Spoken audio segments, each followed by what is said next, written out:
आपण ही दृश्य पाहतोय, ओबीसीचं आंदोलन सुरू आहे, होळी केली जाते कागदपत्रांची। पुण्यामध्ये हे आंदोलन सुरू आहे। तर आपण ही दृश्य पाहतोय, पुण्यामध्ये ओबीसीचं हे आंदोलन सुरू आहे, कागदपत्रांची होळी केली जाते।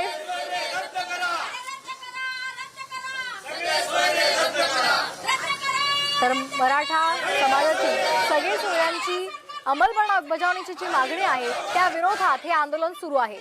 तर ही दृश्य आपण पाहतोय, पुण्यामध्ये सगळी सोयरे अध्यादेशाची होळी केली जाते, या कागदपत्रांची होळी केली जाते। ओबीसी समाज बांधव यामध्ये आक्रमक झालेले पाहायला मिळत आहेत। तर आपण हे दृश्य पाहतोय, जोरदार घोषणाबाजी केली जाते, सगळे सोयरे अध्यादेशाची होळी सध्या केली जाते। पुण्यामध्ये ओबीसी समाज बांधव आक्रमक झालेले पाहायला मिळत आहेत।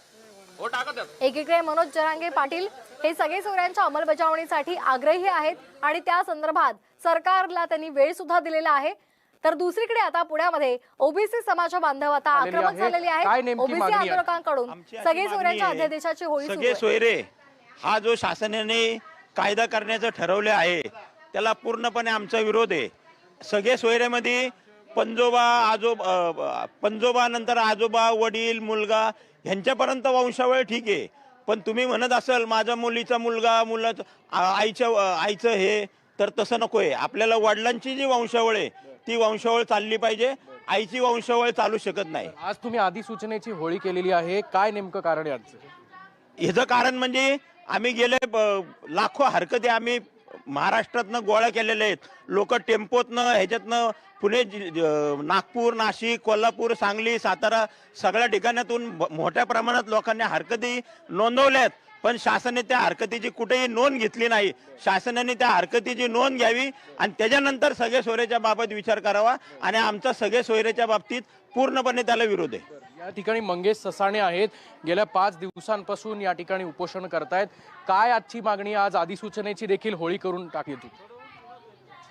ओबीसी व्हीजेएनटी एससी एसटीच्या आरक्षणाची आणि हक्क अधिकारांची राख रांगोळी करणाऱ्या ह्या सगळे सोयरे अधिसूचनेला लाखो हरकती घेतल्या होत्या, तरी पण सरकार एका कुठल्या तरी उपोषणाला बळी पडून आणि येत्या विधानसभेला कुणाला तरी खुश करण्यासाठी किंवा कुठल्या फॅक्टरची त्यांना फटका बसू नये म्हणून ही अधिसूचनेचं अध्यादेशात रूपांतर करायच्या हालचाली चालू आहेत। मंत्री जाऊन तसे आश्वासन देतात। कुठले मंत्री तुम्हाला भेटून गेलेत का? कोणाचे फोन आलेत? नाही, मंत्री असायला आम्ही त्यांचे सगळे सोयरे नाहीत ना। मुख्यमंत्र्यांचे सगळे सोयऱ्यांना ते भेटायला जातात, आम्ही सगळे सोयरे नाही। आम्ही वंचित शोषित ओबीसी समाज